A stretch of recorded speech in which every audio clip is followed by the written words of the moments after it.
On behalf of the Greenbelt Black History and Culture Committee, I thank you for joining us this afternoon.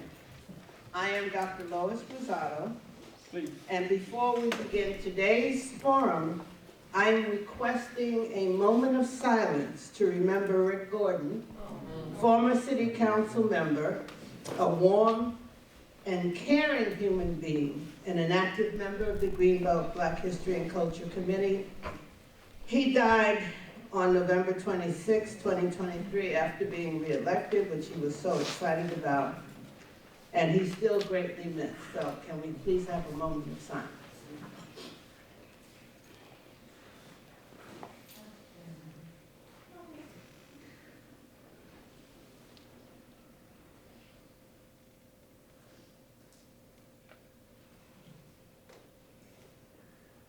Thank you. We also would like to thank the Prince George's County Office of Human Rights, Tatiana's in the back, the Greenbelt Recreation Department, and the Greenbelt Museum for sponsoring and assisting us to organize this program today. The lands where we meet and reside once belonged to the Piscataway Confederation, going back thousands of years before European colonialists and militias arrived.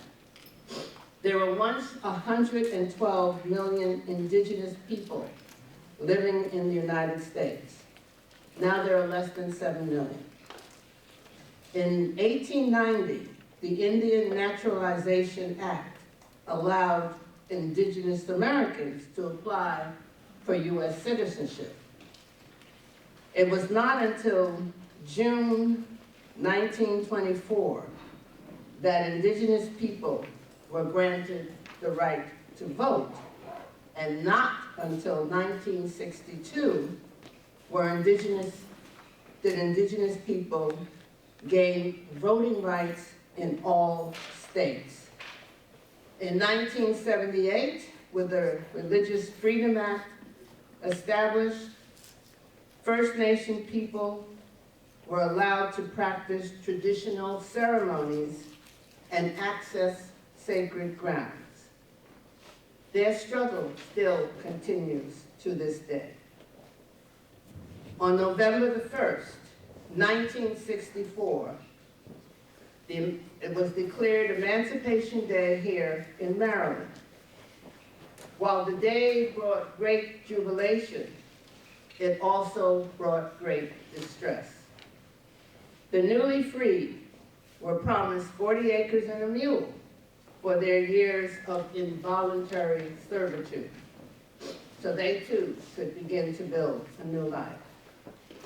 Instead, they were confronted with racial terror lynching, disenfranchisement, Jim Crow laws, and a legacy of racial discrimination in the nation that they had built. James Baldwin once said he was an African with no memory, an American with no privilege. Maryland did not approve the 14th Amendment establishing U.S. citizenship until 1959.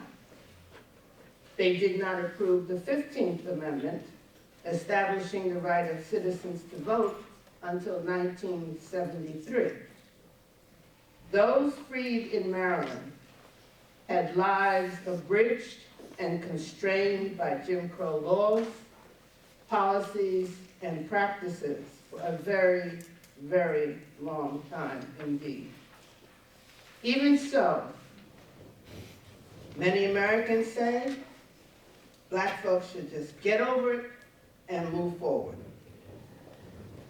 Today we will hear from a distinguished panel why the fight for reparations, repatriation, and indigenous rights continue. The bios of the speakers are in pink on the table, so I'm not going to be going through the bios. And I will introduce Mr. Joey Jennings, who is serving as moderator and will introduce the panelists. There will be a question and answer at the end, so please write down your questions for that segment of today's forum. Thank you. Joe?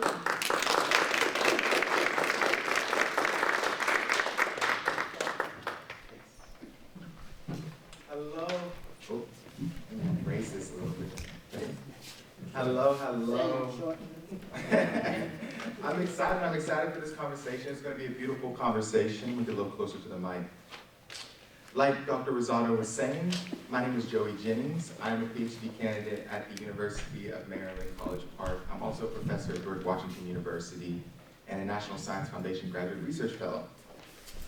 Today, we're going to have a great conversation with a lot of great people. I'm going to first introduce these people. I'm going to let them walk up, and then I'm going to tell you a little bit about kind of how we're going to organize this talk today. First, I want to introduce Dr. Raymond Winbush. Dr. Winbush is a director, research professor, and at the Institute for Urban Research. He's a wonderful scholar. I'm not going to go too deep into this pink page again, because as Dr. Rosado was saying, that their bios are listed, so you can read all about them, and they've done a lot of incredible work throughout their lives.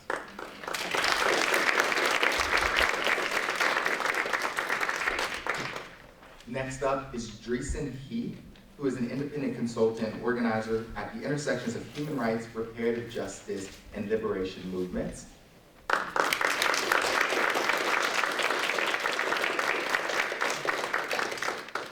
And last up is Elder Rico Newman, who is a member of the Choptico band of the Piscataway-Conoy tribe, the Confederacy.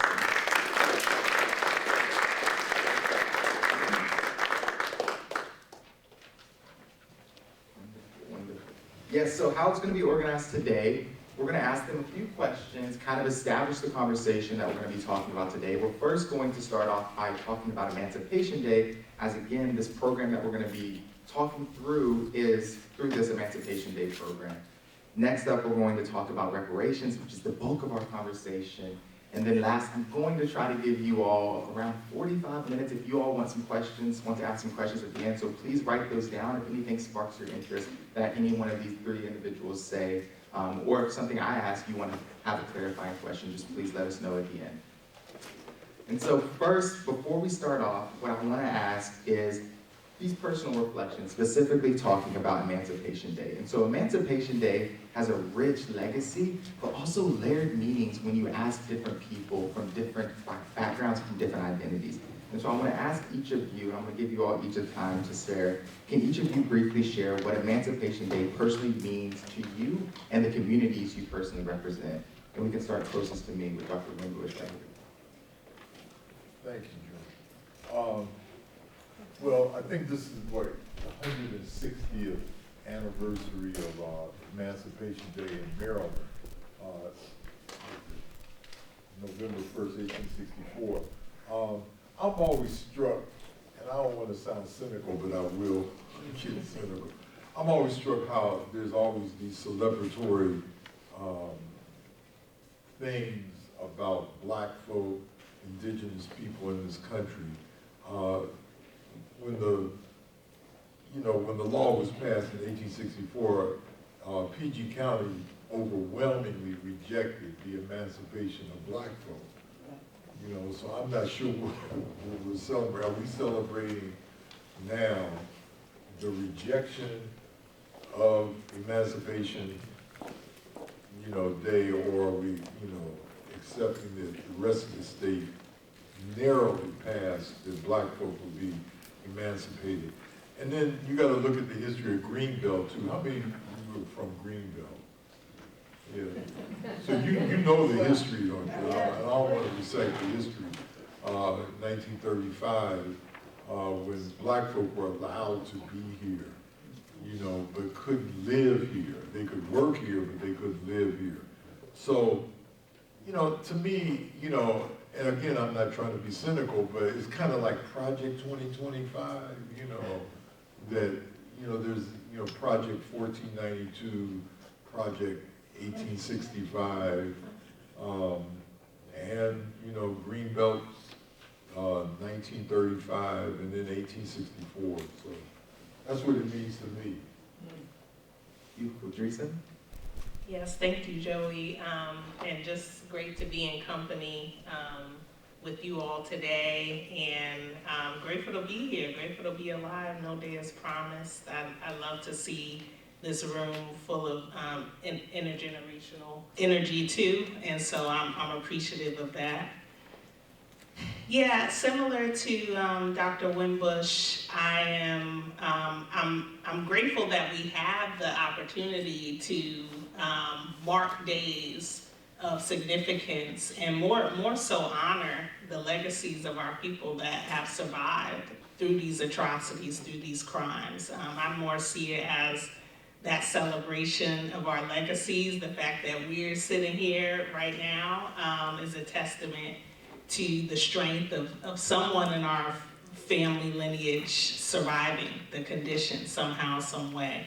But I too have some skepticism around what we're celebrating in these particular contexts. And most importantly, I'm thinking about just even the meaning of emancipation, being free from bondage. And can we say, more fully with anti-Black and anti-Indigenous discrimination that is entrenched in our systems currently, that we are freed from a certain type of bondage, or that we have a wide range of freedoms. I think I'm also, at least what's reflecting on me in terms of Maryland and Emancipation Day, and even, I'm thinking about people like Elizabeth Turner. How many of you are familiar with that name? Elizabeth Turner was enslaved in Maryland, daughter of Elizabeth Monarchy, and 2 days after emancipation, the abolition of the 13th Amendment in Maryland, she was re-enslaved through apprenticeship programs. Just 2 days after, she had to return to her enslaver under the conditions that she would pick up a certain trade, but she still did not have access to education, access to food. Its apprenticeship programs were slavery by another name. And so when I think about how, it took years of litigation for an Elizabeth Turner to actually be freed then from the apprenticeship program, it makes me reflect on, what exactly of that moment did we have to celebrate when the systems, still enabled for the total disenfranchisement of Elizabeth Turner and so many other people. So I just challenge us to kind of reflect on what that means and, how we're going about it. I also think about DC just briefly. DC's Emancipation Day is both celebrating abolition, but also the paying of white enslavers up to $300 for their loss of human property, right? So in terms of our education, even when residents are celebrating these days, you don't get the curriculum or you don't get the understanding too that not only were white enslavers compensated and enslaved Africans were not, but also Lincoln, wasn't a proponent of racial equity either. And so he was trying to send people, and even tried, sent a group of 430 some odd people to a province in Haiti and had to return them back from Haiti, then back to the US after they were, ridden with different health complications and things. But this kind of forced deportation of sorts of Africans then at that time that didn't even select that they wanted to go back to Liberia or Haiti or other provinces. So again, a lot to reflect on.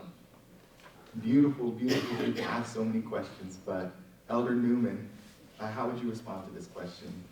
Well, not so much with repatriation.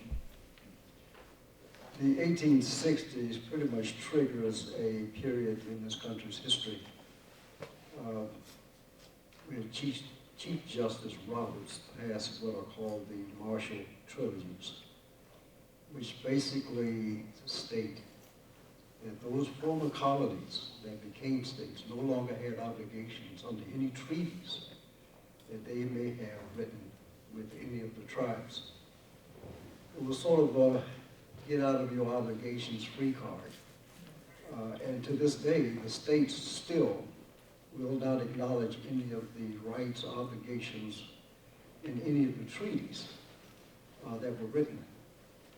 The only obligations that this country will recognize for Native people will be those treaties written after the creation of the United States.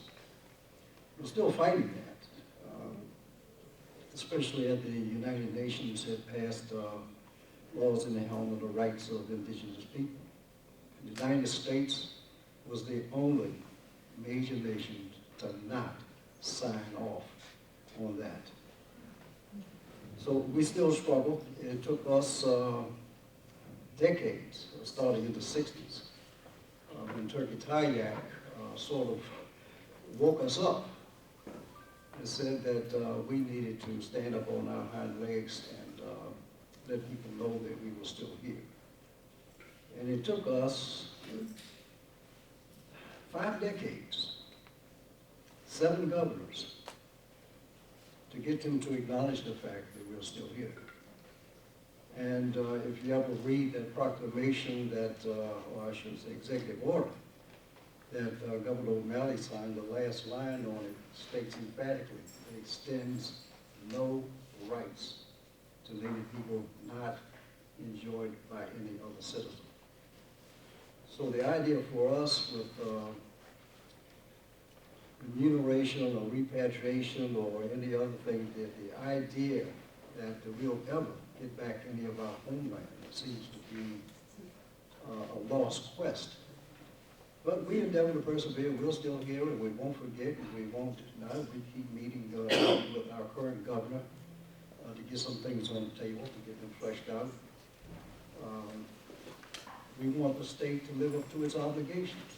The fact that they changed their status from a colony to a state, for us, should not relieve them of the obligations that they committed to. The same obligations in which the state claims the land. It comes from the same obligations that they made with us. And you just can't use a broad pen and draw a line for it to pretend that it didn't happen, that you can relieve yourself of any obligations just because someone else said so. And if you ever have the time, you go and read the Marshall Trilogies, and you'll see exactly the wording in there that dismisses any obligations that the former 13 colonies would have to any of its indigenous people, which includes Hawaii. Beautiful, beautiful, beautiful. I have so many questions, but I do want to build into this conversation. I think a lot of these through lines that we're talking about are these historical injustices that have never been redressed, right? And so I want to build this conversation as we're building from Emancipation Day into the conversation we're having today with reparations, and ask you guys, in your view, what are some of the ways that we can honor Emancipation Day that goes beyond the ceremonial recognition, right? In these ways where we see Juneteenth becoming a holiday, in the ways we see some of these land acknowledgements from a lot of these universities that do not actually care about the land that they're on. And so I want to ask, in what ways can we honor Emancipation Day that goes beyond ceremonial processes to enact real social change? And we can start down there with Elder Newman first. Well, we're still looking for some avenue to where reparations, if you will. And when we say reparations, we're not looking for monetary benefits. We want those lands that were set aside in treaties to be returned to us. Because without an economic base, there isn't any future. And without a land base, that's just not, we don't see that happening. Of course, we get the arguments, you went to school to get an education, get a job, forget about it. But again, a land base is what really puts it under your feet, that gives you that footing, that brings you back to home, that brings you back to reality of what should be. The District of Columbia had tried, though unsuccessfully, to restore our rights within the confines of the District of Columbia to hunt and fish. I don't know what you're going to hunt in D.C. And, I would tell most people I would be very careful as to what you get out of there in the Coastal River if you put it on the plate. So, it's, we understand the idea behind it, and certainly the treaties that were written gave us the right to continue to hunt and fish on our lands. And as most land acknowledgements recite, that it's all Indian land, it's all Indian country. So we should be able to do that, but we can't because of laws that were passed by the federal government, especially I keep referring back to Marshall, especially Mr. Johnson v. McIntosh, which definitely concludes that we don't have any rights unless they give them to us. I could go on, starting with one of my favorite writers, Ralph Linton, his book, Invasion of America. Most people don't see this country as having been invaded, but it was. And the consequences of it you can see every day. And we hope that at some point in now that we can bring this around. We've had conversations with Governor Moore. He's very amenable to listening and seeing what he can do within the confines, because we certainly can't do things outside of the law. So we're pushing now to maybe have some laws changed or amended, because there are laws on the book and certain agencies within the state do not respect. They keep reciting the fact that we have to adhere, they have to adhere to federal law, that is state law, as far as they're concerned, is in conflict. And we don't see it that way. We see state law as supportive in giving rights to those that aren't given rights under federal dictates. So it's an uphill battle. I've been fighting for a long time, and I hope that the next generation picks it up, because I ain't as young as I used to be. But it's a good fight. And I saw a poster back there of Lewis in the hand, and said, the good fight, keep up the good fight. Mm-hmm. And that's one that we intend to keep doing. Beautiful, beautiful. Dreisen, do you have anything to add? I know we're going to get into a more robust conversation on, what full reparations, what comprehensive reparations could look like for Maryland and beyond. So I want to reserve a lot of my thoughts for that, but my simple answer beyond ceremonial recognition would be tangible material reparations. And in the case of Black reparations as well, I am advocating in addition to non-monetary for monetary compensation. But when I think about even the apologies that have been issued by states around slavery, not all 50 states have issued their own apologies. The federal government has still yet to issue its own apology. But in these apologies, you'll notice a clause at the end of all of them that preclude any legal action as a result of this apology to secure reparations. And so that's not an apology. Part of our truth-telling efforts are to amend those apologies and put new ones on the books that document in full Maryland's culpability, not just in the chattel slavery era, but also post-emancipation discrimination and current entrenchment and social control of Black life. And that's required in order to tell a real story. And a lot of these ceremonial pieces are forced upon us by the perpetrators of the crimes.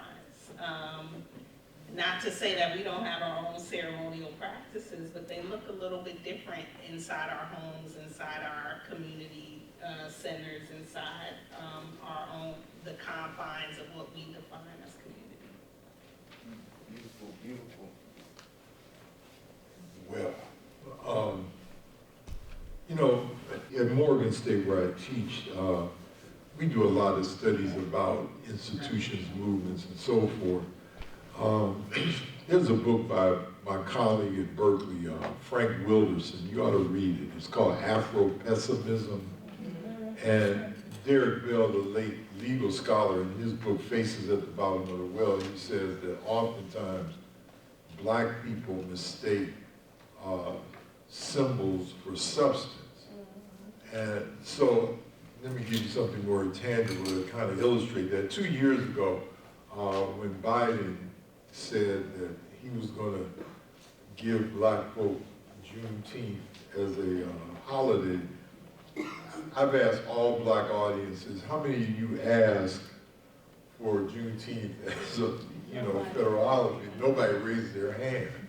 And this was at the same time when we, through Incobra's National Coalition of Blacks for Reparations in America, has been in existence for 40 years, and we've been pressing for reparation. We were putting a tremendous amount of pressure on the Biden administration to appoint the commission that John Conyers had proposed in 1989, which still, and there was a lot of pressure on him to do something about it. He said, almost out like a jack-in-the-box said, we're going to give them Juneteenth. And black folk got it, you know. Now, we've been celebrating Juneteenth. I can't remember in my childhood, I was raised in Cleveland, Ohio, when we didn't celebrate Juneteenth. But now that it's become formal, that kind of temporarily put the idea of reparations on the back burner for the Biden administration. I'm going to be like Dreisen said, I'm going to save some of my comments for the discussion of reparations, because I think reparations is a tangible that moves beyond this whole idea of celebration and symbolism about stuff. And I'm also glad to hear Elder Newman talk about, you got to remember, the United States is a settler nation, and a lot of people don't like to say that. They don't like to talk about it. It inhibits our discussions about racism, white supremacy, and and we talk about it in a variety of ways. I'm glad we're not going to talk about what happened on Tuesday, because people are going to give all kinds of reasons why there was the election was the way it was. But so I ain't going to say nothing about that. I don't know. We might talk a little bit about Tuesday. Yes, but yeah, absolutely. Moving to this conversation on reparations, I'm going to come back to you, Dr. Winbush, particularly because when I walked in, I saw you have that little piece, that little notebook right there for Belinda's petition. And so, first, I want to build this conversation for the audience here. If you all are unfamiliar with these terms, reparations and what reparations look like, Dr. Winbush, could you define briefly what reparations look like, but also talk about this historical context of reparations and show that it's not a new conversation? Well, reparations, the term really didn't come into fashion, if you please, until after World War I, when Germany had to pay reparations for what it had done to Europe and causing World War I. In Cobra, we have our own definition of reparations as being, a payment for debt owed to a people or a group that has been persecuted, taken out of their land, experiments that have been, done to their bodies, and so forth. Some of you know, what's the guy that's been the father of American gynecology? Mayor J. Marion Sims. There was a statue of him in Brooklyn, and some of my folks, we relocated it. The reason why research, this is one of the criteria, which is, medical experiments. The reason why American gynecology is so advanced and has always been advanced because there was a ready population of victims, I call them, who could be bought and experimented upon, black women. And so J. Marion Sims would, and I don't want to go into detail on some of this stuff, but he did experiments on black women leading to some of the advances that we now know globally on reparations. All of us know about Henrietta Lacks, right up here at Johns Hopkins Hospital, at the Institute for Urban Research at Morgan State that I direct. We've heard legend from people who have told us who are, in that age category from 70 to 80, that Johns Hopkins, and we know this for a fact, but they will say there were trucks that would pick up bodies of African people all through Baltimore and experiment on them. So reparations entails a variety of things trying to repair the damage that people classified as white, perpetrated on African people throughout the entire world for the past 500 years. Essentially what black folk have been doing is trying to clean up white folks' mess. The stuff that they did to my indigenous brothers, but also the African people and a variety of other people throughout the world.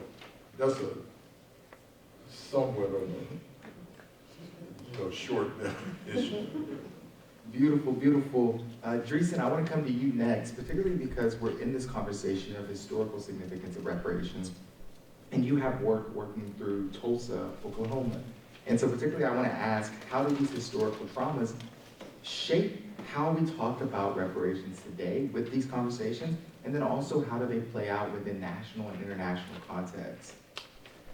Yeah, big question. I would just amend and say Tulsa is very much, it's about historical traumas, but it's also about continuing traumas. There is a continuing massacre of black people in Tulsa by zip code, by police violence, by intentionally segregated zip codes, intentionally not building up the hospitals that were destroyed in 1921 to not be able to provide access to care.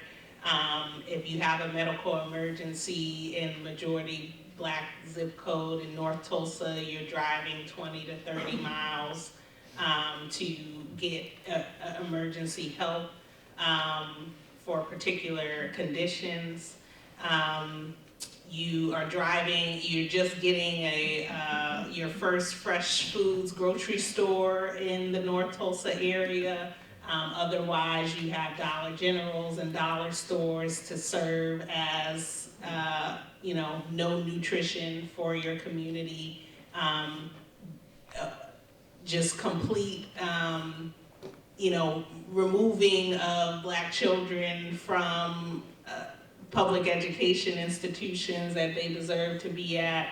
And of course, police killings being the tip of the iceberg, but the continuing surveillance of black zip codes in North Tulsa. So very much so the survivors of the race massacre, which we still have 2 living survivors, and Leslie Benningfield Randall and Viola Ford Fletcher.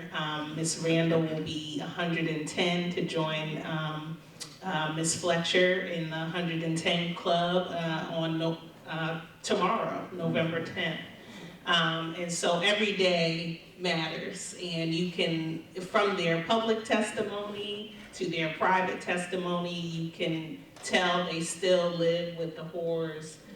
I helped organize the congressional hearing that they testified at in 2021 because there was a rhetoric from the city of Tulsa that they were leading on racial justice.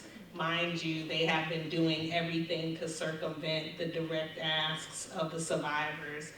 And Mother Fletcher spoke about still smelling the burning in her nose years later. And so psychologically, physically, emotionally, it continues to compound for the community. And so Tulsa's this is the worst case of domestic terrorism in this country. We're talking about 11,000 people. People don't realize, like, this was a city within a city. You might hear Black Wall Street, but that actually circumvents the reality of the fact that this was 40 square blocks. 11,000 Black folks occupying this area, living their lives, mostly residential, not even all commercial, which when you hear Black Wall Street, it's relegated to those prominent streets in the district. But we're talking about, again, 11,000 people being driven out of their community. And when I think about even the people becoming aware of Tulsa in 2020 and 2021 and 2022, and even more presently in this year, you get to know the impacts of the massacre, but you still don't know the gravity of what has happened when you encounter that information. You don't know that there was concentration camps immediately after. We're talking about concentration camps prior to World War II, concentration camps prior to Japanese Americans being incarcerated wrongfully, concentration camps prior to those overseas during the war, in Tulsa, Oklahoma, not being able to access your residential property or employment unless you were assigned a green identification card with a number, right? These were the lives of Black Tulsans. And so there's a specific call around the economic destruction, the psychological destruction in Tulsa. But if we don't get it right in Tulsa, we can't get it right anywhere else. And that's how we see Tulsa as a microcosm. This is also the most documented massacre we have. There are thousands of photos of the perpetrators because they sold postcards after the massacre to profit off of the destruction. And all these are identifiable white people in in all of these postcards. Identifiable, sheriff department officials, right? Because this is state sanctioned. This is not just a white mob getting together. This is the city of Tulsa, the county of Tulsa, the state of Oklahoma saying, okay, our oil reserves are drying up. We need to take out these Black people. You might hear about the origin story of Dick Rowland and Sarah Page. It is PR, and it is, that's just an effect of the larger planned out effort.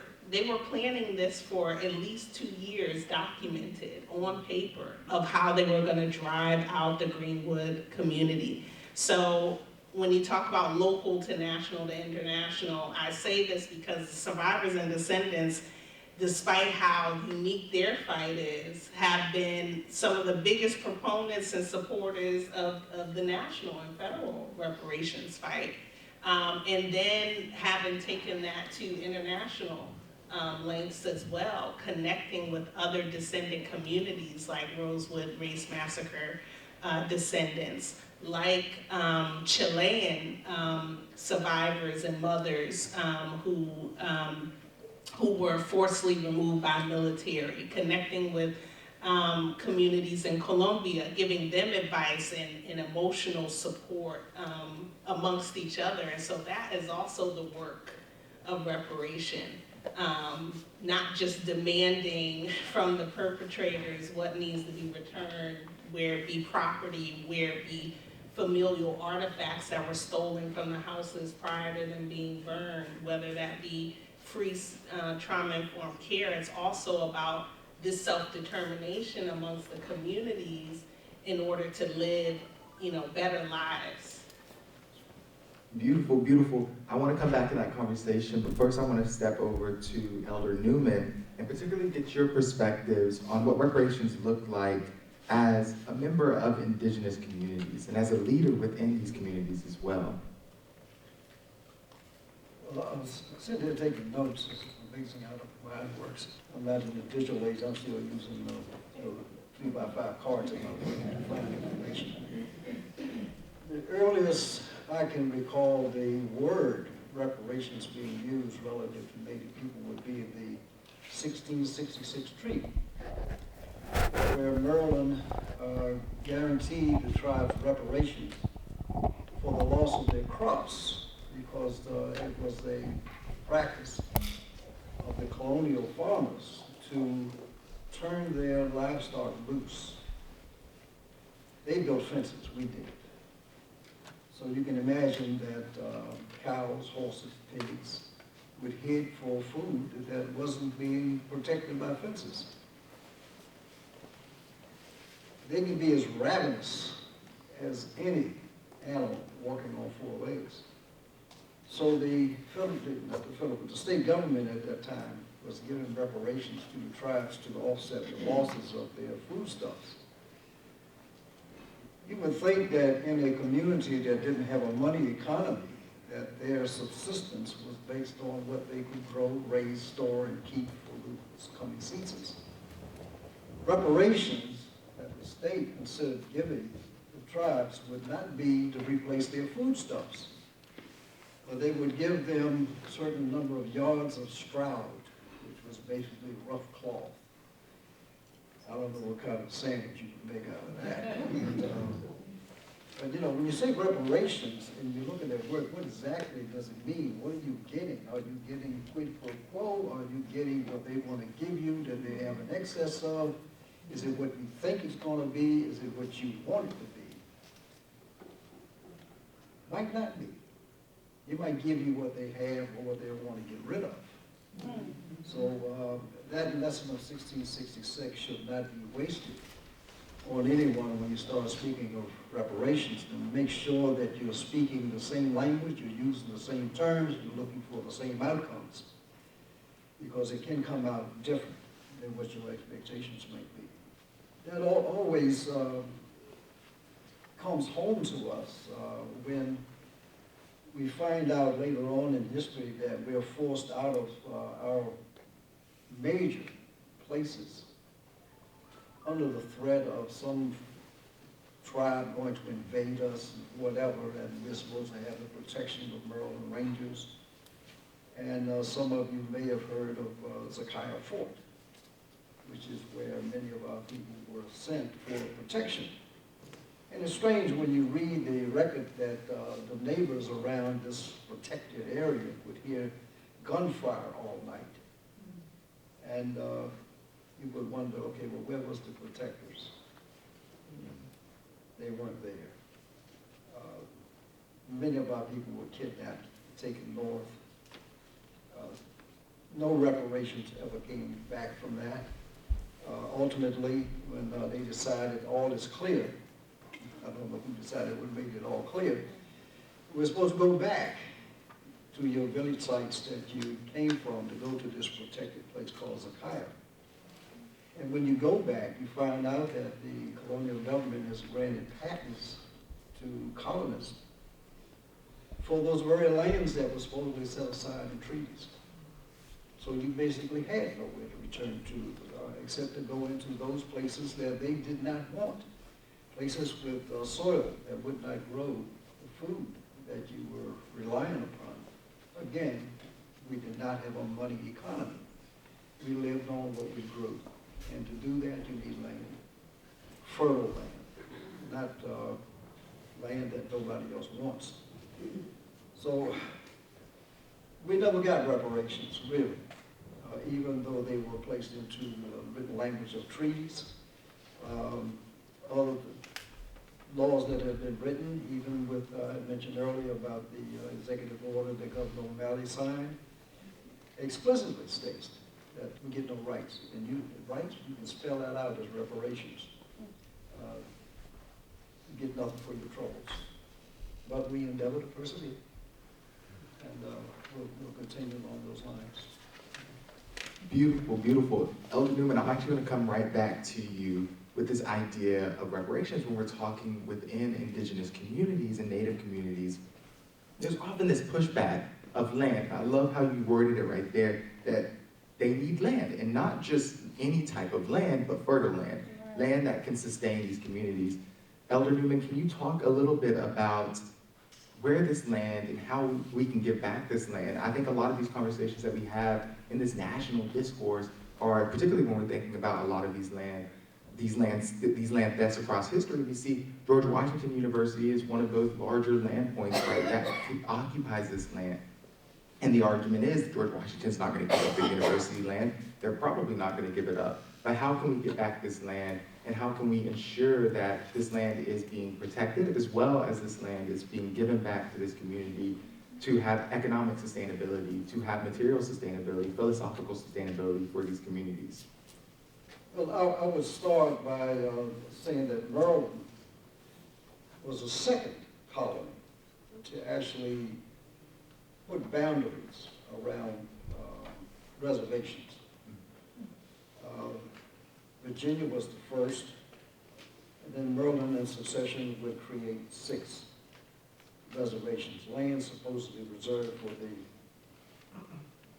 use, strictly just for Native people, to keep the colony alive and to give them all the other land. But again, a lot of the land they got wasn't as productive as the land we were sitting on. Everybody knows that land is like along the Nile, that inundation would constantly replenish the soil.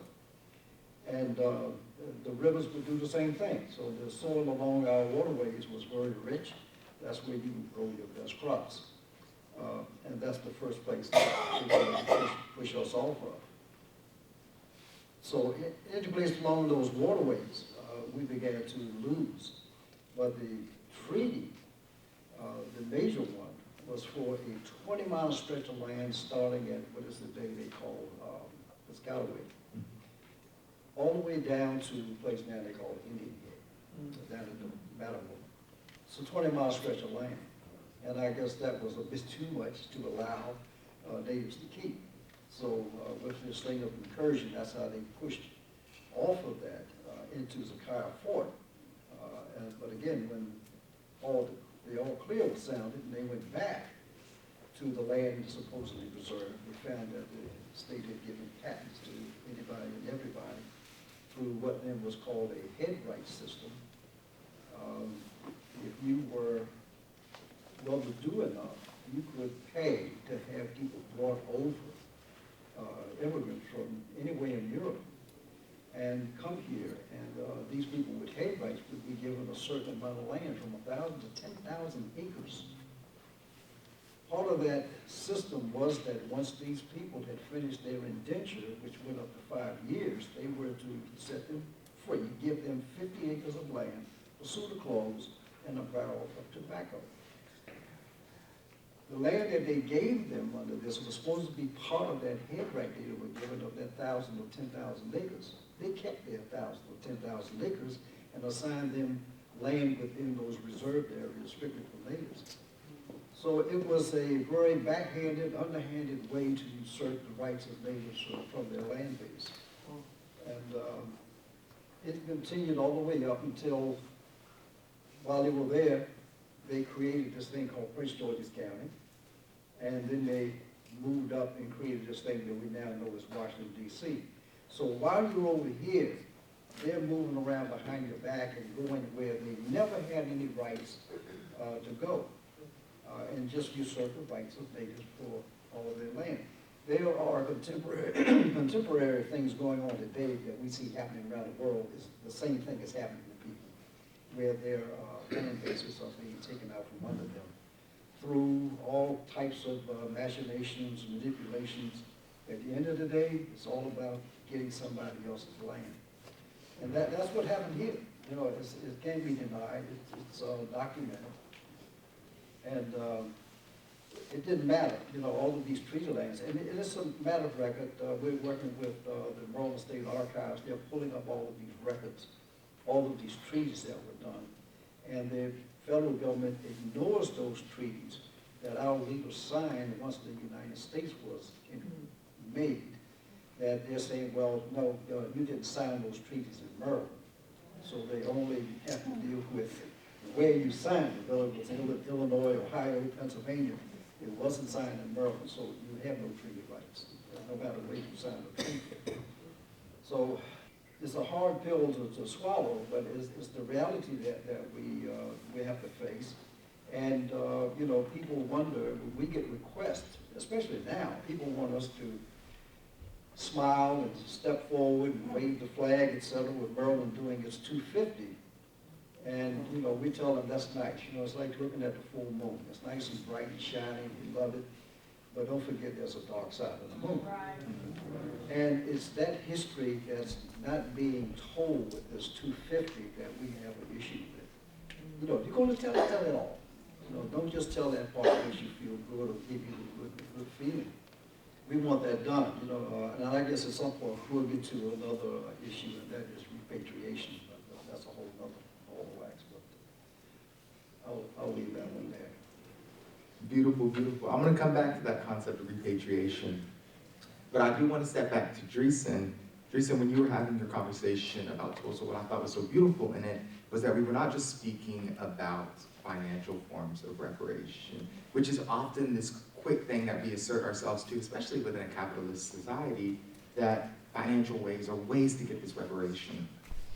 However, can you speak a little bit more on what reparations actually look like, not just at the local level, but also how you were expansive with that, with talking about how it looks like at the federal level, that extend beyond financial compensations. And financial compensations are great. Yes, we need our money, like give us our money, but at the same time, what does it look like philosophically or ideologically that ensures the sustainability and the protection of these people? Not just in the time and for a period of time, but also for the future. Yeah, I just want to emphasize, I appreciate that question. I want to emphasize going beyond money still includes money. And I just want to, like, we are not going to divorce the real fact of where we, you know, what our economic systems function off of. And what is tangibly owed. That is a material debt that has to be repaid back. All of this damage from Tulsa and beyond is quantifiable. It's quantifiable because it is documented in these state government legislatures. It's how you can measure your appropriations packages. It's how the federal government can decide, you know, what it's going to give to defense and what it's going to give to healthcare. You know, these are still quantifiable. Like, no damage. I don't want anyone to leave this room thinking that damage is unquantifiable, as destructive as the damage has been. And even when I'm thinking about, Tulsa is a very unique case where, you know, the kind of original creators of the Greenwood area within Tulsa County were Black Creek freedmen who were, and there's a, you know, intersectional fight around Black Creeks and their rights currently not being recognized by Creek Nation. There's active ongoing litigation alongside the Tulsa Massacre litigation that will help retain these rights. But some of those originators of Greenwood were Black Creek freedmen who got land out of a late 1800s treaty to start their communities in places like Greenwood. And at the, you know, turn of the massacre and subsequently, right, 40 square blocks were owned by Black folks. Now There's only one black landowner in that area. The rest are owned by the city of Tulsa and 2 white family foundations. In order to even access that land, you have to, you may have seen news about a Greenwood Rising History Center that was created in Tulsa, not by the wishes of the survivors and the descendants. That land belonged to Dr. A.C. Jackson, one of the most prolific doctors at the time in the early 20th century. And there is also a litigation case to bring back access to his estate, which is owned by a white family foundation that then just donated the land to build this history center that has a skewed history of what's happening, right? So you see the cycles of destruction that are happening. And I just don't want to lose that compensation piece because that's real, both land and property. In the case of beyond that, which I think is important, I reflect often on the reparations program that was as a result of the endless fighting from Chicago police torture victims. That is one of our most comprehensive reparations programs in the U.S. It granted not only direct payment to the survivors, but it built a trauma-informed care hospital that provides free trauma-informed care, not just to the survivors, but also to their family, with the acknowledgement that this trauma extends beyond, it extends towards the surviving community and family. They also have free education to city colleges and institutions. In addition, there's still a battle for this memorial. And normally, the memorial is the first thing the city government wants to do, right? Here's your memorial, see you later.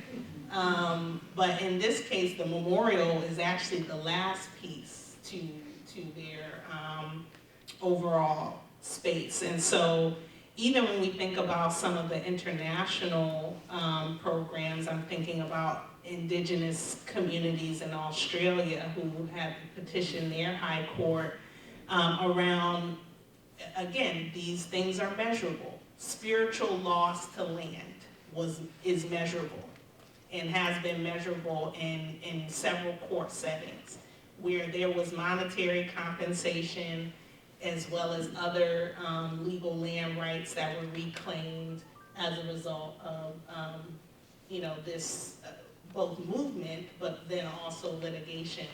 So loss of land is one thing, loss of spiritual connection, cultural loss. These are things that can be quantifiable and must be quantifiable. I think what's also unique in Chicago's context as well is not only do they have a curriculum teaching about the horrors of the police torture ring, but the curriculum is called Reparations 1 curriculum, and it includes why reparations was necessary in this case.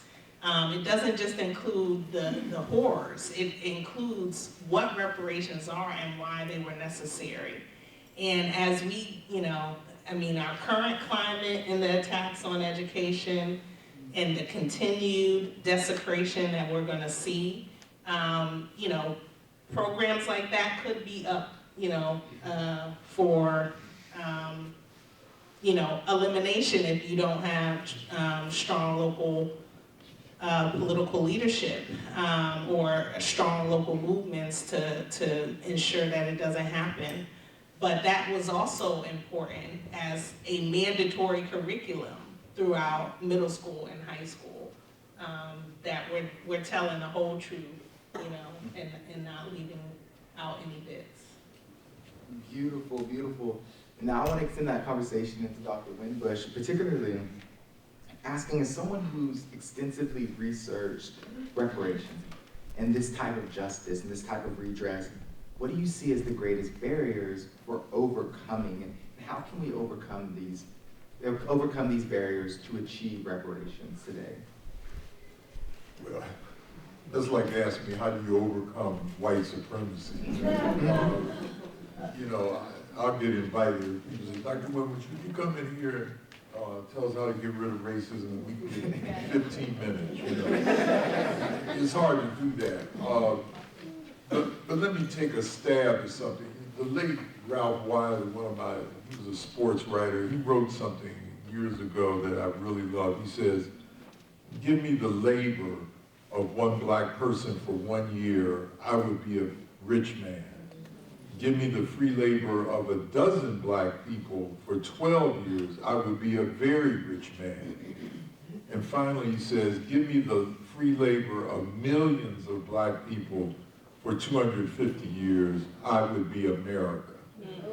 And see, what I think, like I can pick up a dozen books as a scholar and about how poverty is connected to enslavement, you know, all over the world. I gave a lecture in Australia a few years ago about reparations and the Aboriginal people and how their land, you know, Brother Newman was, you know, taken from them. And I think we always associate black poverty with enslavement, but we never associate white wealth with enslavement. That we think that white people got all this stuff, you know, somehow like they were just geniuses and got this stuff. And Edward Baptist in his book, The Half Has Not Been Told, a white, you know, guy, documents that 53% of the gross national product of the United States in 1850 was enslavement. You know, it wasn't cotton. Well, it was cotton in part because we were picking it, our ancestors were picking it. But I think that we never associate how people classified as white got their wealth. And many of them got their wealth from enslavement. And I'll answer a question maybe during the Q&A about I came over on during the Ellis Isle, so I have nothing to do with slavery. We'll talk about that later. How many of you own a Citibank card? Anybody own a Citibank card? Nobody banks for Citibank. Okay. You should read the history of Citibank, how it became a bank because of the exploitation of Haiti. And you know, and every time you see Haiti, you say, people will say things such as, you know, usually if there's an earthquake there or something like a hurricane, they'll say the poorest nation in the Western Hemisphere. Well, how did it get poor? Because the Europeans never forgave, or I should say really the white world never forgave Haiti for the 1804 revolution. Haiti tried to get back into the world, nations, whatever, your family of nations, in 1825, and France told them, look, the only way you're going to do that is that, you know, we lost a lot of land, all of that, so you have to pay reparations to France, which Haiti did, to the tune of equivalent now of over $25 billion, and so we know how it got to be poor like that. And I don't want to talk about how the United States contributed to that. So, you know, I think the biggest barrier is racism, white supremacy. You know, I've had whites say to me things such as, well, you guys, you want reparations, Doc? You know, you got Oprah Winfrey and Jay-Z, and, you know, all these people, they're rich, you want to give them reparations? I mean, you know, it's a silly argument. Those arguments are never offered, like when Jewish people, and rightly so, got reparations for the Holocaust. Nobody said, well, you got Steven Spielberg, you know, or anything like that. Nobody said things like this. So I think a lot of it has to do with the barrier of white supremacy and how Ta-Nehisi Coates in his book talks about America will never be America until it deals with the issue of reparation. As far as I'm concerned, people are not willing to deal with it en masse, more than it was 20 years ago, but not enough. And finally, people will ask me a lot. They'll say, well, haven't we made progress? You're not slaves anymore. Thank you. And it's the best answer I can give is from ancestor Malcolm X, who said, if a person sticks a knife 9 inches in your back and pulls it out 6 inches, that's a form of progress. And as Malcolm said, that he was working on the last 3 inches. And he also said that not only, does white America not want to acknowledge that progress is still in progress, but they won't even acknowledge that a knife is in the back of the Right. Y'all can clap at any time. Let's say some great stuff up here. Dreisen and Elder Newman, did y'all want to add anything to that conversation before we move to the next question? The idea of reparations, hard to flip through again, and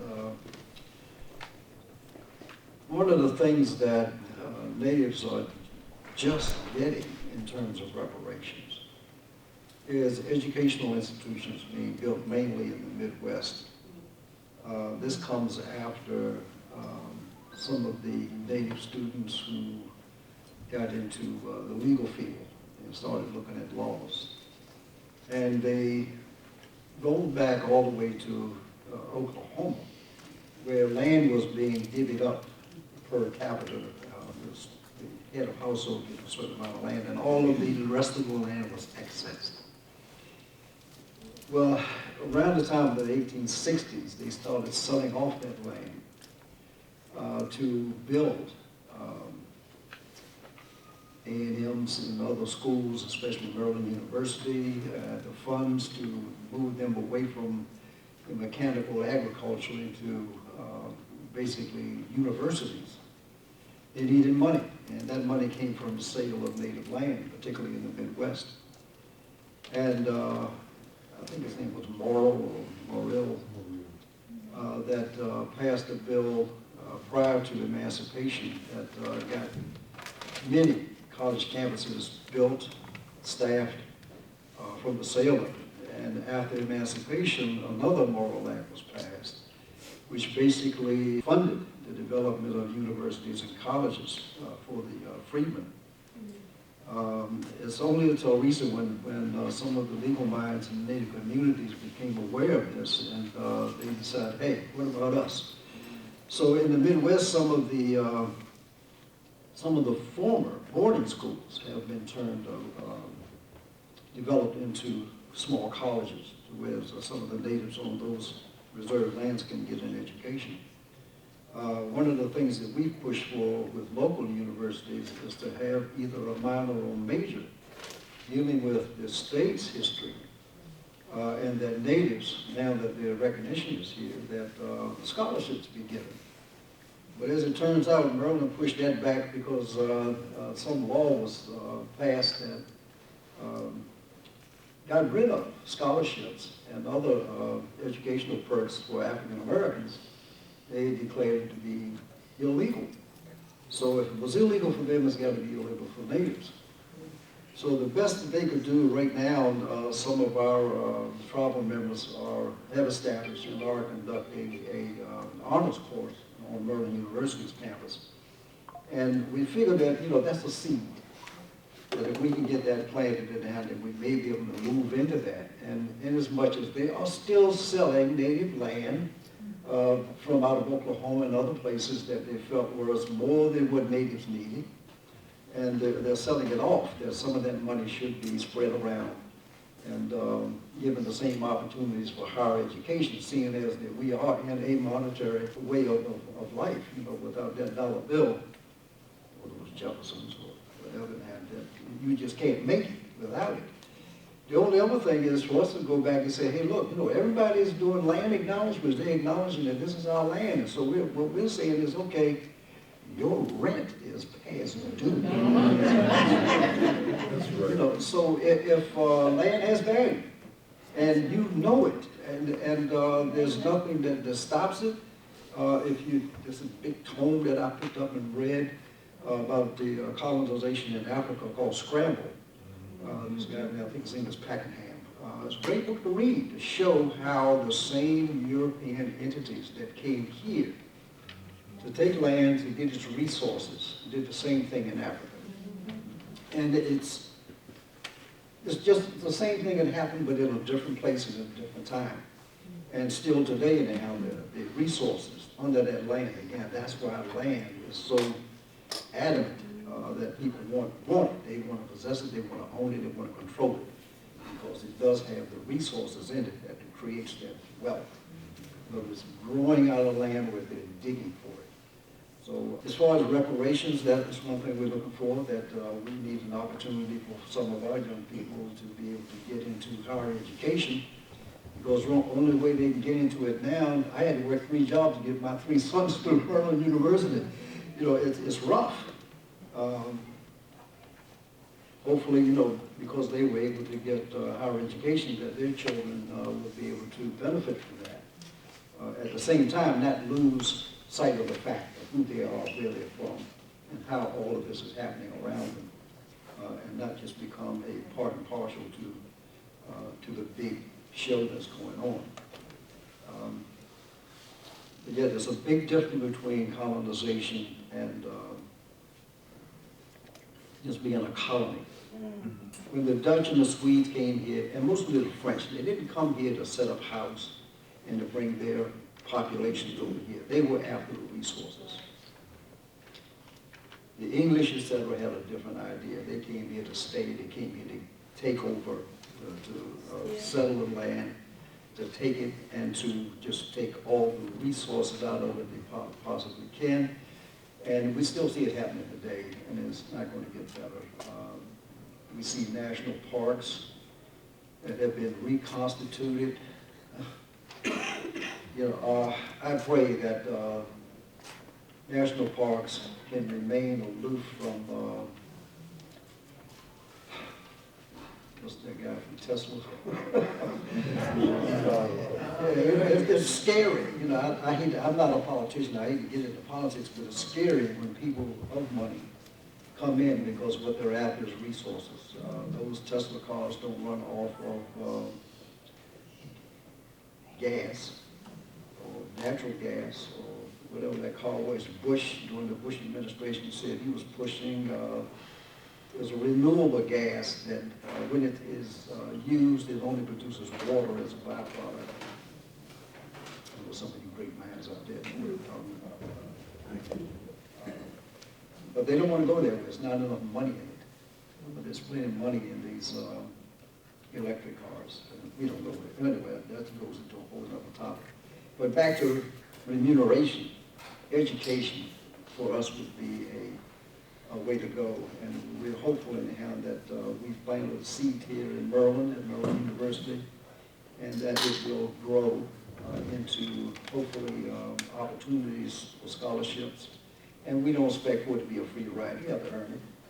You can't go in there with a D- expect to get a free ride. So that's one of the things we hope. But there's still plenty of money out there through that Moral Act. They still have land that they're selling. And I was amazed to find out even the University of the District of Columbia now is a land grant college. Like, when did that happen? But it did happen. So I'm saying if they can do that, if they can keep adding on institutions that can benefit from the funds coming from the sale of native land, and maybe some of that money can pay for some of these scholarships for local natives to get into local institutions and get an education and help us along the line. Thank you. Beautiful, beautiful. I'm coming back to you, Dreisen, first. It's particularly because we're getting to this conversation of reparations, and we're getting to this historical context, and there's a lot of trauma, right? And there's a lot of trauma in contemporary society as well. maybe bringing it to a little hopeful conversation. But can you speak to, particularly Dreisen, since you've already hit on it a little bit, can you speak to some reparation efforts that are actually being installed today, just to show that this work is already being done? Yeah, absolutely. And some of my, at least what I start off with, may surprise you because it's not mainstream. When I think, it's so important as we're reflecting here about the term reparation has existed, not just for Black people, but as a right and practice for all communities that have been violated, whose rights have been violated. And therefore, there are current reparations programs all throughout the federal government that all of your dollars in this room are paying to right now. The 9/11 Victims Restitution Fund is a reparations program. You may, since we're on the Eastern board here, you may be driving down the street or listening to the TV and you hear, have you or your family member been injured at Camp Lejeune? That is a massive reparations program, billions of dollars going to majority of white veterans who were exposed to toxic wastewaters at their particular bases, right? How many Black communities and Indigenous communities do you know across the country that are exposed to toxic wastewaters? Not only are veterans getting direct compensation, they're also getting free health care. They're also getting educational services. These are our federal tax dollars. When we think about even another program similar to the PACT Act, which Camp Lejeune and other victims are classified under, is the Radiation Exposure Compensation Act. These are, again, billion-dollar programs. We have provided reparations to Ukraine. We have provided reparations to Afghan civilians whom we caused unrest and, unlivable conditions for. And if you look up these public laws, this is why, anti-Blackness is the only reason why people oppose reparations. Because when you look at each of these public laws, they all say reparation, right? There's no debate that this is a, legally protected process that is being used for several other communities. But once we start talking about Black people's rights to anything, it's a whole nother situation. So I wanted to name those current programs too, just to, make sure that you're aware, because it's also like part of the obscurity and racism built within the tax system is that you don't know exactly what you're paying into and how much, right? There's not a yearly report to say out of this amount that you're paying, these couple dollars or this $100 is going to this program. And so that obscurity, I think, is part of the, intentional division of our society and the continuation of this disenfranchisement. And, the tax code itself is a whole nother, it is a part of this conversation very much so, but would definitely point you to Dorothy Brown's work, Whiteness of Wealth, and explore more there. There are, when you read about reparations, particularly for the legacy of slavery, currently, you'll see tens of programs across the country, over 40-something commissions, both locally and state. You've probably seen news coming out of California. While I support the movements around reparations, I have extreme concern about the commodification of reparations that's happening. And so while I want to be like, oh yes, you know, go Providence, you started your reparations program. You know, Providence, Rhode Island, if you look at how they eventually moved along their process, they ended up providing an income criteria as well in their reparations eligibility program, which nullifies this as not a reparations program, because the majority of headed households that are making $50,000 or less in Providence, Rhode Island are white. So what reparations program for Indigenous and Black folks are going to go to majority white people, right? Like, these are the gimmicks that are happening currently. In Asheville, right? In Asheville, and this is additional harm that needs to be quantified, right? The fact that we are establishing these commissions and they're providing false results, or they're providing inadequate, remedies that are not proportional to the crime. That is additional harm on our psyche, that's additional harm on our pockets, that's additional harm around our personhood and peoplehood, as in COBRA advocates for effectively all the time. And so even in Asheville, there's a lot of conflation, right, between what the government should already be doing, AKA, you should be spending equal amounts in public education for each community, right? You should be spending equal amounts on healthcare, on transportation. The disinvestment is part of the harm, but that does not mean that your reparation program replaces ordinary government functions. And that is what is happening as reparations spreads across the U.S. I'm encouraged by the energy. I don't want to squash the energy, you know? But I'm also fearful of this, again, commodification. We saw the commodification of Juneteenth.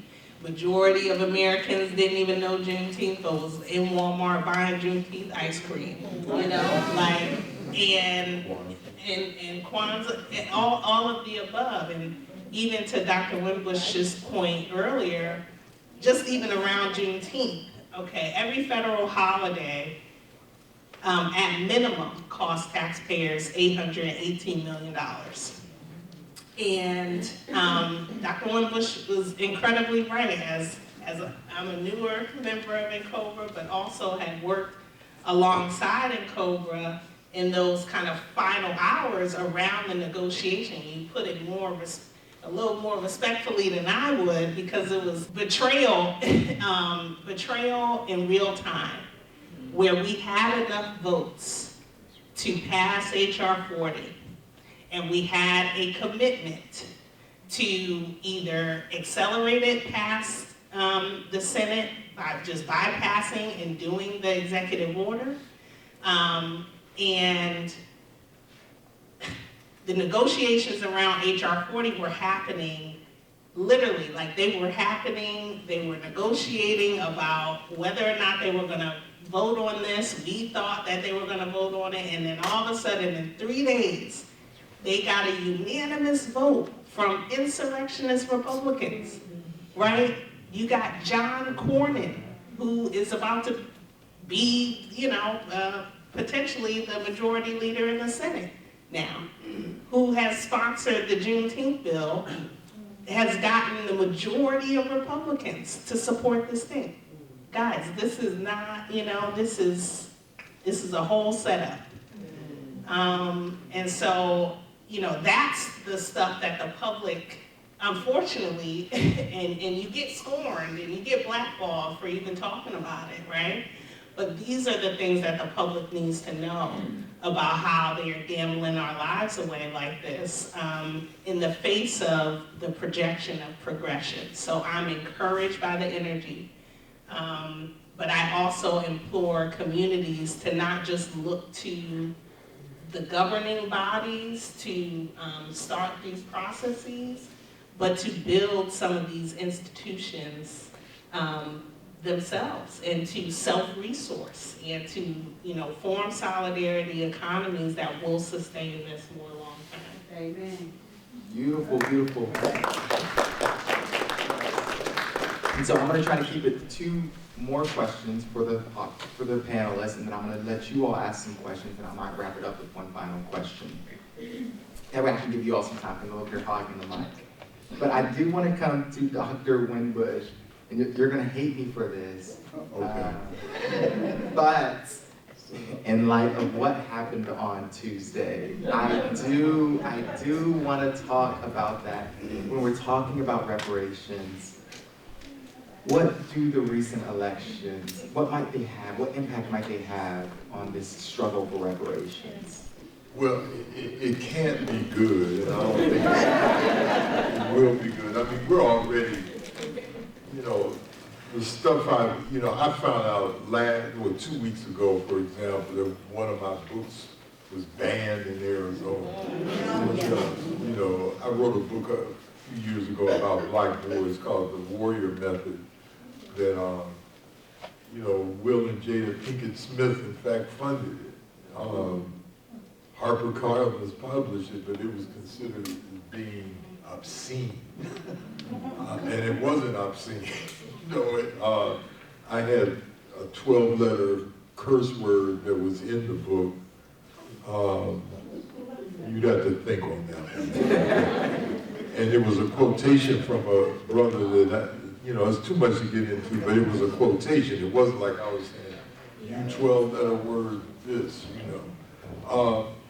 So as far as reparations is concerned, I mean, I expect struggle as being a black person in America. I mean, that's just the way it is, I don't care if Obama was president, if Harris had become president.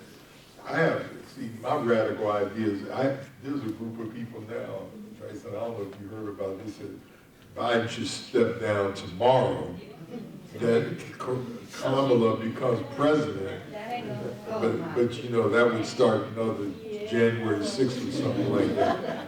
So, I expect struggle, and reparations has been a struggle. When I was, first did my research on reparations 35 years ago, when I was teaching at Vanderbilt in Nashville, people said, "You're doing stuff on reparations? Nobody's going to talk about reparations," but here we are.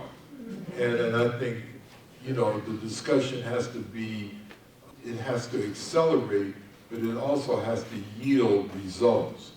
So, is it going to be easy under the Orange Menace? I refuse to say his name.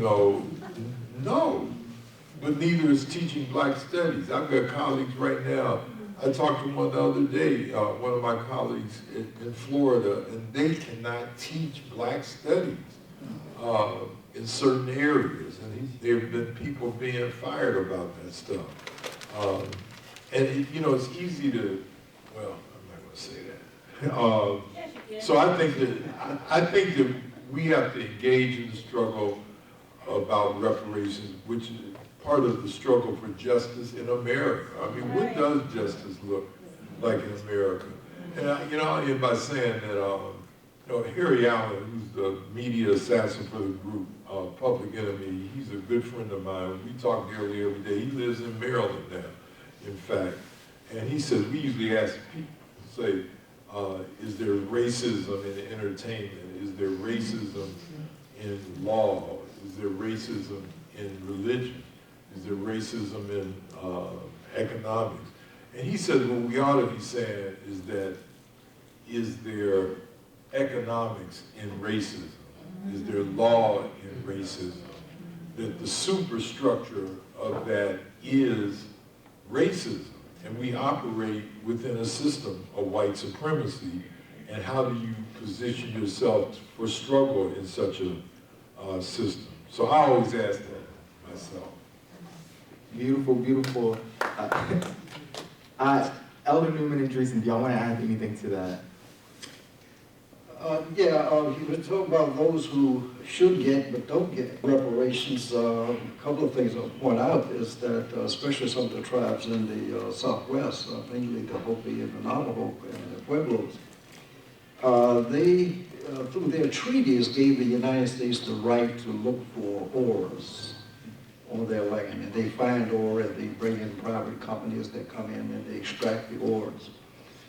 And they leave behind these things, I don't know what they are, but they call them tailings.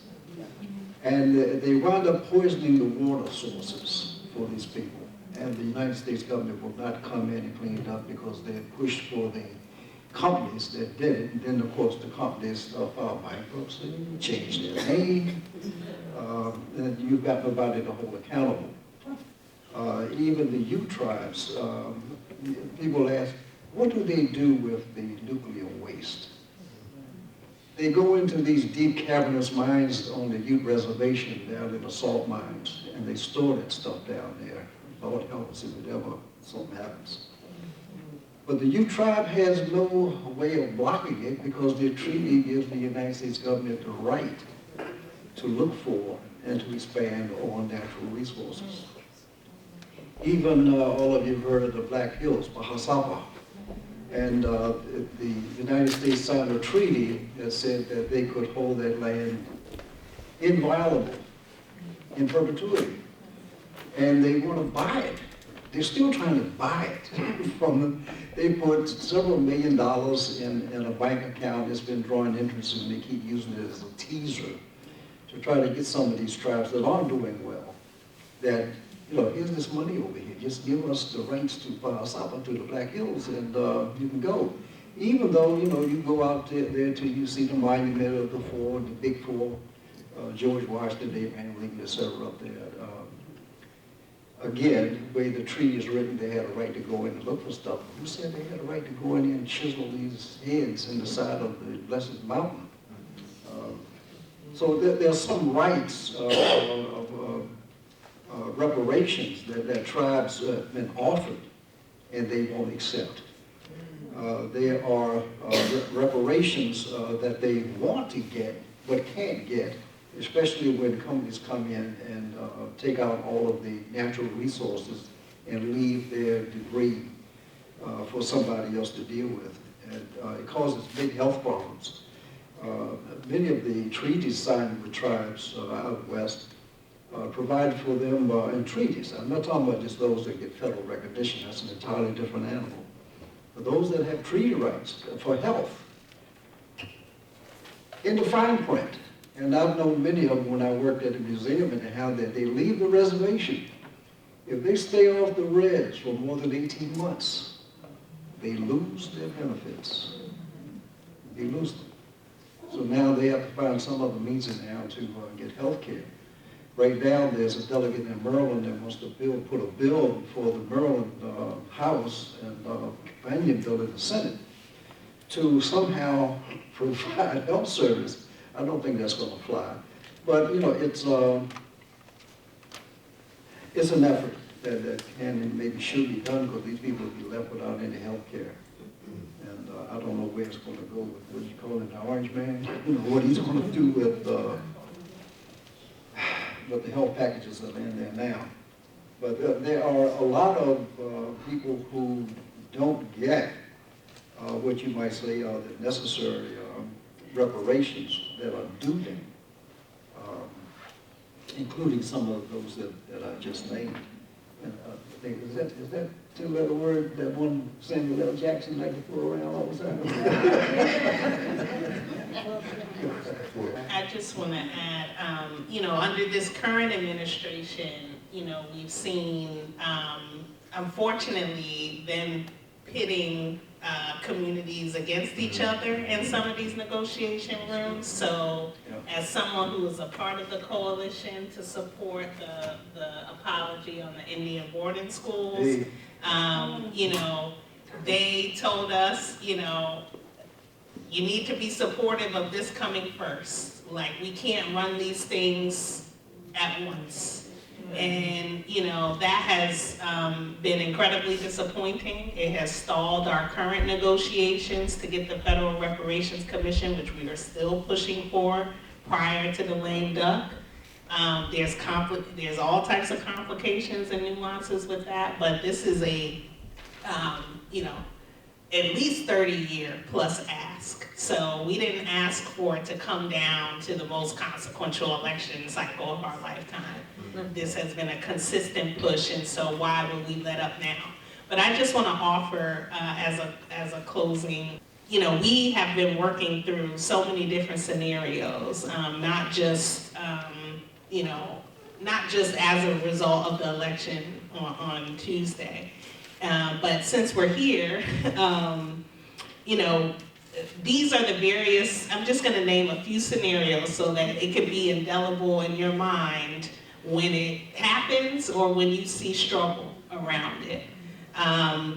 You know, as we're fighting for this Truth and Reparations Commission, if Biden does the executive order prior to him leaving office, we're prepared for Trump to rescind it. We're also prepared for Trump to install the Herschel Walkers and the Larry Elders onto the Reparations Commission, and we expect him to potentially even give out reparations checks with his name on the check, as he has been boasting around COVID. And so, as they play off of this tribalism and dehumanization, they will use it to their advantage to say, well, I did reparations for Black people, Obama didn't, Harris didn't, Biden didn't. So we are prepared for that. We're prepared for there to be an alteration of the census, which would greatly affect not just resources to our communities routinely, but also to the categorization as we get to a federal reparations program. We're prepared for, and these are all things he's proposed to do, so this is not hyperbolic.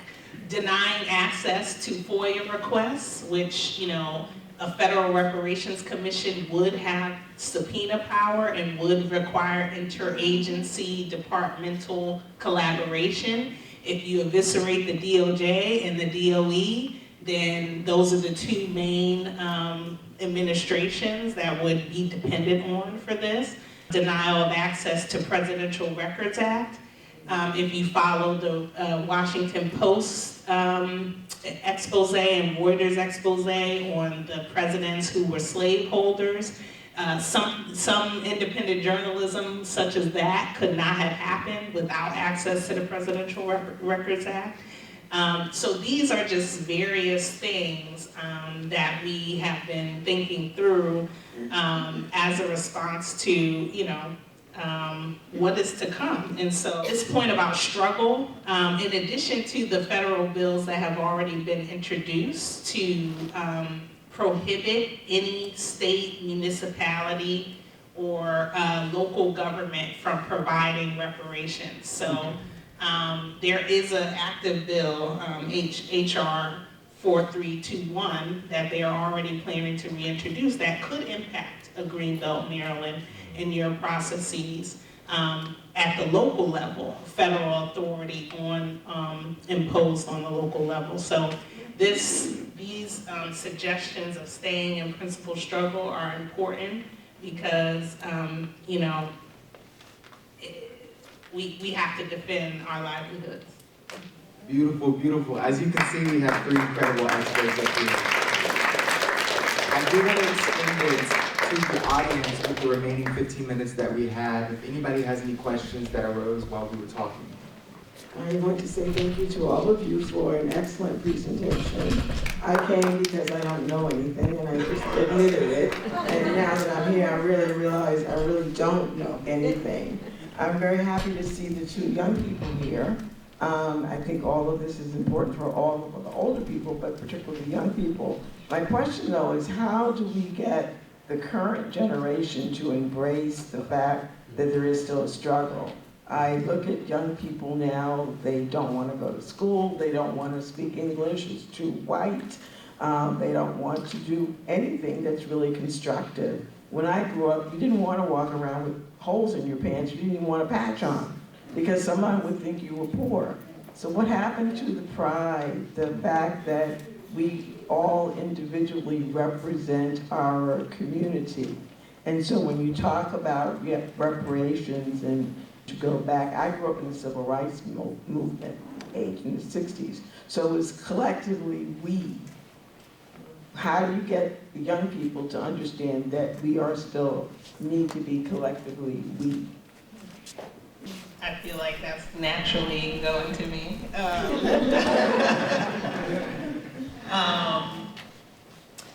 Yeah, I am a millennial. I mean, I take encouragement from a lot of the young folks I've been organizing with, you know, who are also those who have, you know, started those campus protests and know how to organize and know how to strategize, know how to, create mutual aid networks in the event that things, regular operations cease. I think the pieces around truth-telling that we've been talking about this entire conversation is key, especially for younger generations, of having that exposure to the through line. Like, you didn't just get here and, you're a part of this legacy of principled struggle, and this is what it looks like, and these are the sacrifices that come with living in that principled struggle. At least those, I think we have in our various movements, at least in the reparations and land back movements, I think they're very, there's principles and values to organize around. And therefore, if you can bring young folks into those spaces, there's less of that disconnection of the we, because you understand that our livelihoods are connected, and you can't move your own singular situation. Like, you can't afford not to care. And so, we've mobilized students on campus through reparations toolkits. There's several university students that are organizing against their institutions, whether that's at PWIs like Georgetown, supporting the G272 descendants, whether that's at Harvard, pushing back on their supposed reparations program. I think that energy is very important and needs to be spread further. New York State's Reparations Commission has just started its work, and you're seeing a lot of youth be involved in that, and so that gives me encouragement. There's so much work to do in terms of actually galvanizing and connecting the dots for people, but I don't necessarily see that, as different from, than even some of the elders I see in the space that are also just disconnected. And I feel like we have to depend on each other to reinvigorate each other, right? For some of the elders, it's because they've been in the struggle, and there is a literal need to recuperate and recalibrate, right? I think the same, comes, like, those teachings need to be shared, and I think that's why I appreciate the intergenerational nature of the reparations movement, because I think it gives incentive to anyone, regardless of age, to be committed to this so long as you're here.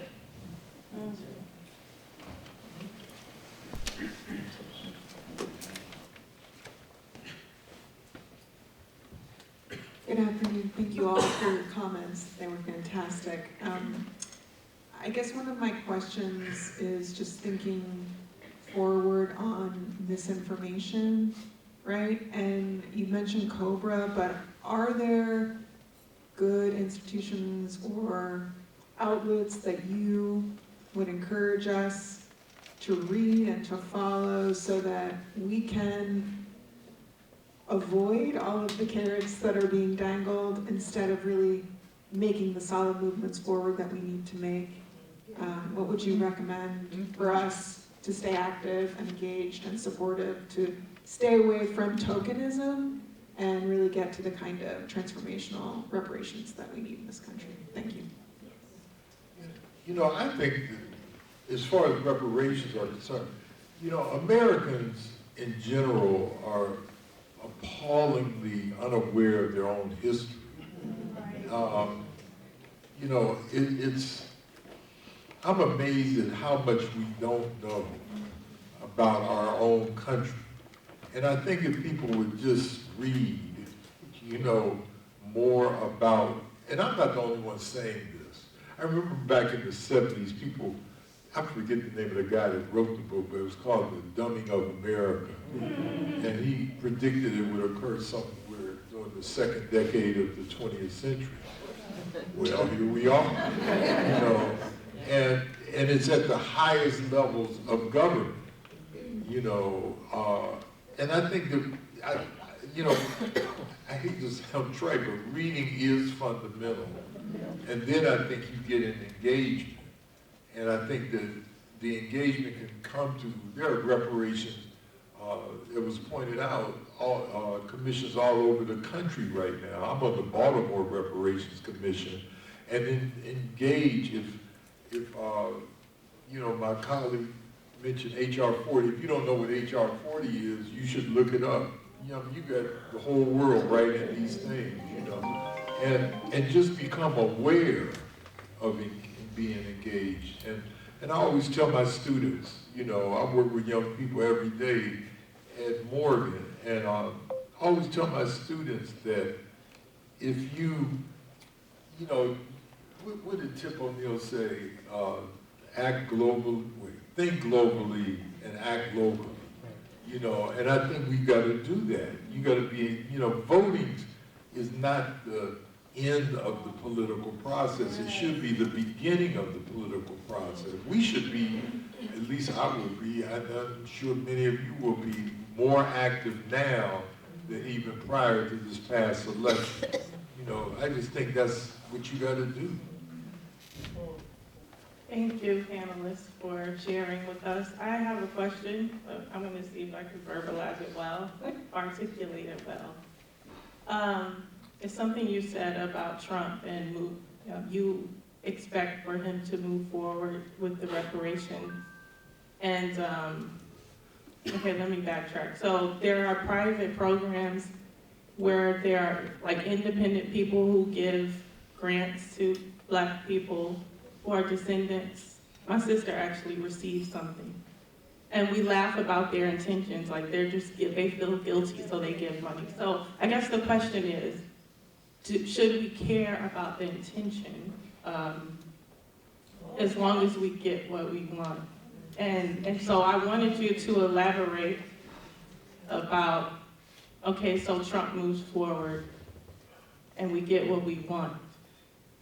How should I feel? The dark side of the moon. And I kind of know, but I just want you to say it out loud. So everybody.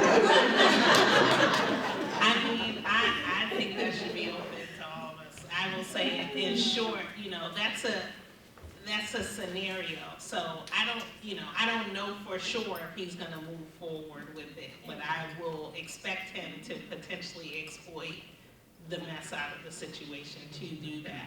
Nothing Trump is gonna give us is the thing. So I also want us to be like resolute in that he's just, you know, stabbing us in the cycle of exploitation.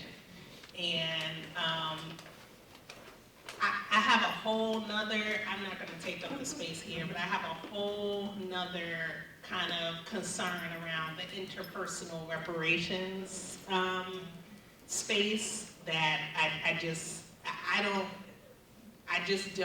I'm not fully there. I appreciate the connections of descendant circles that I've seen, descendants of perpetrators and enslavers with descendants of enslaved folks. I think that that work is incredibly important. I don't think that, we should be aiming towards reconciliation until we get to conciliation. We have no shared understanding of our histories. That's what we've all talked about today. So what are we reconciling, right?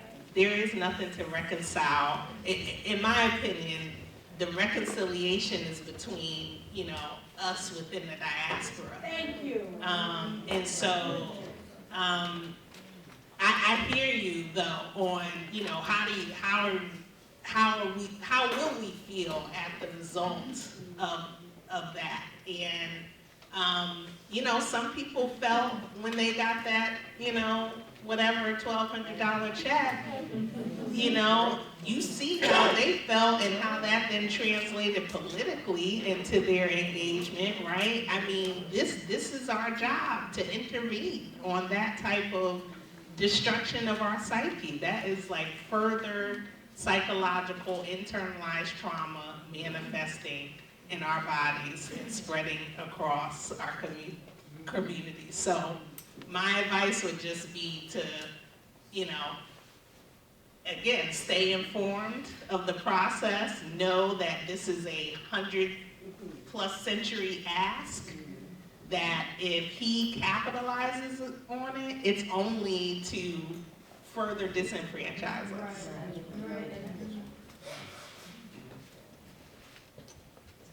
I'm just wondering about the whole context of talking about the issues as opposed to couching it or framing it within a struggle and justice framework that too many, I've been looking at different social media responses and people keep on looking, particularly, I would say, white people who want to be good intentioned and we want to be good allies, that are sitting there, oh, this is just a product of Trump. Oh, this is just a product of the last 8 years. Oh, and I'm sitting there going, no, no, no, no, no. This is historic. This is like fundamentally based or rooted in who we are. How much do we need to start changing the conversation so we stop talking about it as if it's not about compensating people. It's about people who have suffered trauma, things were stolen from them, and we have to understand the historic nature of it. Well, that's what, again, maybe because I'm an educator, that's what reading does. I mean, again, I'm repeating myself, but I just don't think Americans know that much about their history. And again, I'm not the only one. I'm going to recall an incident, not trying to name drop, but a few years ago I was doing some work with Angela Davis. We were trying to deal with the death penalty. We were in Paris, France, on the left bank. The left bankers were all the radical people. And I was having, or we were having a discussion about Black American history with a white Frenchman. He knew a lot about it. Our history, Black American history, he was French. So I asked myself, I turned to Angela, I said, I wonder could the average white American have a discussion about Black French history, about Haiti, for example? I don't think they could. Now, I might be wrong, but I don't think they could. And I think that, like Malcolm said, history is our best teacher, not one of our best, teachers, but our best teacher. And we just don't know a lot. I was on the Tohono Reservation in Arizona a few years ago. Some people there asked me to come there because they have one of the highest rates of diabetes in the world. And it's because of what people did to them in the mid-1950s. And I didn't know that history. And, and I think there's a certain degree of arrogance when we think we know about a people. There's somebody in this audience right now that says, I don't believe none of that BS. There's somebody. I love all of you, but there's somebody that says, I don't believe that. I don't think we gave them enough.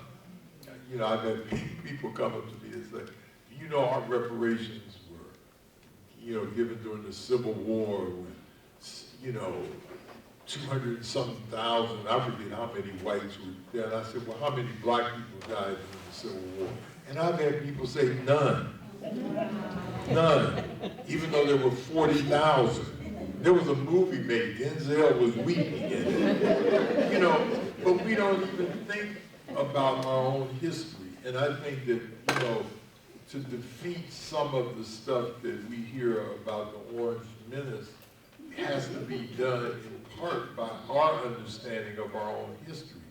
And Americans we don't connect the dots of history, how we late, you know, we'll drive past the west side of Baltimore where Billie Holiday used to live, Thurgood Marshall was born, Langston Hughes, when he was working for the Afro, once lived, and we see it now, and we say, boy, those black folks really don't know how to take care of their own stuff. But you should read about the history of how that place was the place to live if you were black bourgeoisie, and how the city systematically, like Tulsa, destroyed it. And we don't know that history. Let me chime in before you get to the next one. There's a few things that I penned down that we're talking about education and history. And history is something, it's my feeding trough. And I had the opportunity, I almost said privilege, over the past 20 years, every 10 years they do an iteration of the school books used in Maryland public schools. And 20 years ago, when we looked at them and saw what they did not have in them, anything about Native history in the states that we didn't exist, we offered a lot of information to the Board of Education up in Annapolis. And when that book came out, none of the information that we offered was in it. It just made another copy of what they previously had. The last iteration that they did, again, I was invited to participate in that, and the majority of those who were weighing in were teachers. And I have all the respect in the world for teachers. That's where we get these bills. And it was just amazing that, and I feel for them. They get 6 hours. And the complaint was, okay, now you want me to put this additional curriculum into my 6-hour day. What am I going to take out? And you're going to judge me, pass me, pay me, based on the outcome of the success of my students. So that was the big argument. It wasn't about what was going to be added in there. And unfortunately, this time they had a corporate interest to do the books instead of the Board of Education. And lo and behold, there was a little bit of improvement, but still, after 4th grade, we disappear yet again. So there's still something to be done in that, and to Maryland textbooks is something that has to be done, but that's where it starts with the kids at that early level. Reparations, I was just up at Georgetown University last week. They're doing great jobs anyhow with reparations, dealing with the fact that they sold people, etc. And my conversation with them is, look where your university is. Did you ever compensate the teachers anyhow for you building this on our land? And the best they could do was to show me a text that Father Andrew White tried to put into the native language back in the 1640s. That's great. But that doesn't get any one of our tribal members in a seat at Georgetown University. But, and the last thing I'll say on education is this, when you look at other institutions, you talk about in Europe, Germany, they know more about natives than natives do. We're empty bones when it comes down to what some of these people know about us. They have a particular interest in Native Americans for some reason. But the school system that I admire most is in Japan. But you can bet they'll never get that system going here. Because #1, elementary school, the first thing they teach those kids is respect. That's the first thing, is respect. Second thing, they don't have janitors. Kids have to do it.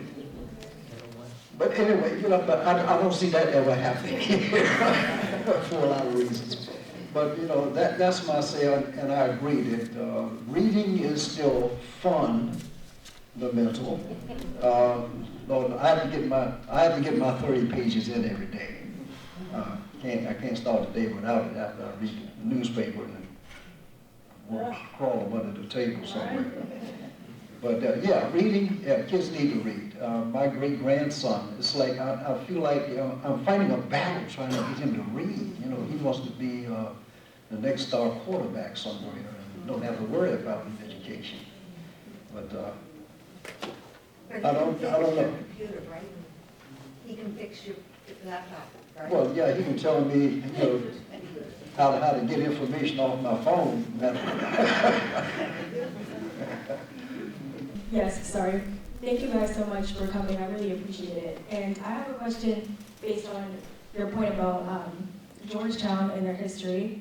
My ancestors were a descendant of the Georgetown 272. So when I applied to Georgetown, I included the documents of that history, but they denied me. So my question is, we were talking about quantifiable harm and what happens when, you know, like we have these documents, but even sometimes the documents exist, and the harm is quantified, but it's not redressed because of the systems and institutions we're living in, especially in terms of indigenous genocide as well. So I guess it's a long question. Now also, you could tie it back to Frank Wilderson, but that's a different discussion. But how do we move the fight of reparations forward inside governing systems that are anti-Black, that are anti-Indigenous, that don't want us to exist? You know, it ain't easy. So, I mean, that's what, you know, we have been doing for years, and our ancestors have been doing for centuries. You know, how do you get justice? And, you know, where do you begin? How do you organize to get it? When the late Kwame Toure's, you know, Stokely-Cartwright, you should read his book about organizing called Ready for Revolution. That's how he answered the telephone. He didn't say hello. He didn't say what's up. He said ready for revolution. And I'm saying that we've got to understand that, you know, what did Steve Jobs say, make a dent in the universe? And I think that we all have to make dents in the universe. And again, organize locally. That's a shame that you're a descendant of the 272 out of Georgetown. And it's well, I mean, the stuff that some of the priests did to some of the Black women there, that is unmentionable in front of this audience. And the selling, and when the students a few years ago tried to get their student fees raised to $27.20, which was like in honor of the 272, you know, the administration just dragged their feet. They just dragged their feet. So again, some of the atrocities that Americans want to just pretend that they don't want to talk about, you know, it needs to be talked. You know, as a Black person, I'm told to remember the Alamo, and remember the Maine, you know, Memorial Day. When we talk about enslavement and what was done to indigenous people, we say forget about it. I would just say too, you know, there's so much power in you sharing, and then there's power in us supporting you with what you just shared. And so you just told a room full of people, and you told some people who, you know, could also support you in fighting back in whatever ways you might want to do that, right? And I think, too, our conversation has illuminated that reparations isn't a one-size-fits-all solution for everyone. And so that was additional compounded harm of you submitting your, you know, application with that information and that part of you being denied. While they have a PR campaign about how they're redressing descendants, the harms against descendants. And so, to me, you know, I'm looking forward to following up with you and getting you also, you know, there are a team of attorneys that are working with the 272. They are collecting anecdotes and cases like this, similar to some of the attorneys that are supporting some of the Harvard descendants, because they are also doing some despicable things like this in their process. And so just know, like, this is vulnerable to share that, and I honor that you did share that, and know that, you know, it's the responsibility on all of us to now support that claim to its fullest. We may not have a free press to share these, to publicize these kinds of things, but we know how to work and organize. So I'm committing right now to supporting you on that.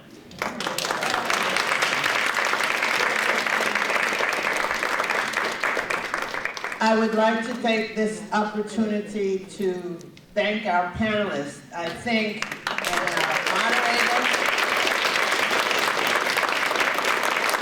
You heard a lot of information today. This conversation is not over. For those of you that do not know that Greenbelt has a Reparations Commission, how many of you don't know that?